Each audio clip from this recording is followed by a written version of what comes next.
Bismillahirrahmanirrahim.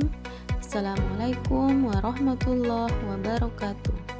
Kembali lagi bersama saya dengan judul materi pada kali ini, yaitu meyakini kitab-kitab Allah menjadi generasi pecinta Al-Quran yang toleran. Tujuan pembelajarannya yaitu yang pertama, peserta didik mampu menjelaskan makna iman kepada kitab-kitab Allah dengan benar. Kedua, peserta didik mampu memiliki rasa ingin tahu terhadap sejarah kitab-kitab Allah. Selanjutnya, pengertian iman kepada Allah.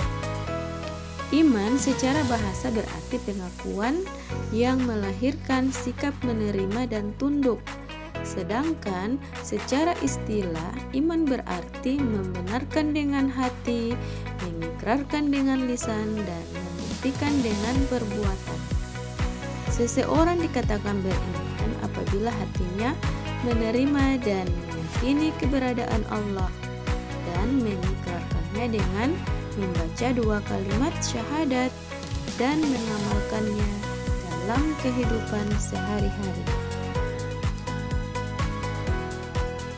Selanjutnya, kitab-kitab Allah Subhanahu wa Ta'ala. Ada sejumlah kitab Allah yang disebutkan di dalam Al-Quran dan hadis Nabi.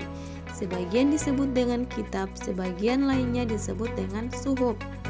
Kitab adalah wahyu Allah yang disampaikan kepada para rasul yang dibukukan dalam satu kumpulan utuh menjadi kumpulan wahyu.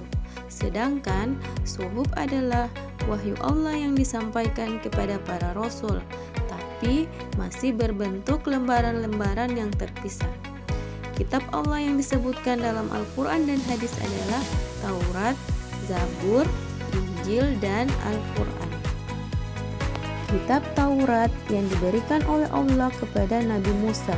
Kitab ini berisi petunjuk dan hukum yang berlaku bagi umat Nabi Musa. Kemudian Zabur yang diberikan oleh Allah kepada Nabi Daud. Kitab ini lebih berbentuk puisi atau nyanyian yang penuh dengan pujian kepada Allah. Selanjutnya Injil diturunkan kepada Nabi Isa yang berisi wahyu yang mengajarkan tentang kasih sayang dan kebaikan, serta petunjuk hidup yang penuh dengan hikmah dan kebijaksanaan. Dan yang terakhir adalah kitab Al-Quran, yaitu yang diturunkan kepada Nabi Muhammad SAW yang menjadi petunjuk hidup bagi umat Islam.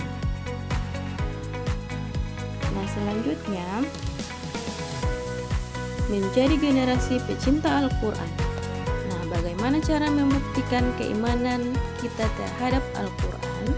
Yaitu yang pertama, membaca Al-Quran secara teratur, memahami dan mengamalkan ajaran Al-Quran, menyebarkan ajaran Al-Quran, menerima dan meyakini isi Al-Quran, menjaga dan menghormati Al-Quran, dan berdoa dengan Al-Quran, serta menjaga kemuliaan Al-Quran di tengah masyarakat.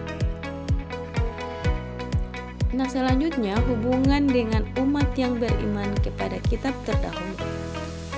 Sebagai umat Islam, kita diajarkan untuk beriman kepada Allah, beriman kepada malaikat, beriman kepada kitab-kitab Allah, dan beriman kepada rasul-rasulnya. Di dalam hal ini, kita meyakini bahwa Allah Subhanahu wa Ta'ala menurunkan kitabnya kepada umat manusia sebagai petunjuk hidup yang benar. Selain Al-Quran, kitab-kitab yang diturunkan oleh Allah sebelumnya kepada nabi-nabi juga merupakan bagian dari pokok-pokok ajaran Islam. Meyakini kitab-kitab Allah merupakan bagian penting dalam membentuk generasi yang mencintai Al-Quran dan mengamalkan ajaran-ajarannya. Sebagai generasi muda, penting bagi kalian untuk memahami dan menghayati ajaran-ajaran yang terdapat dalam kitab-kitab Allah. Demikian, semoga bermanfaat.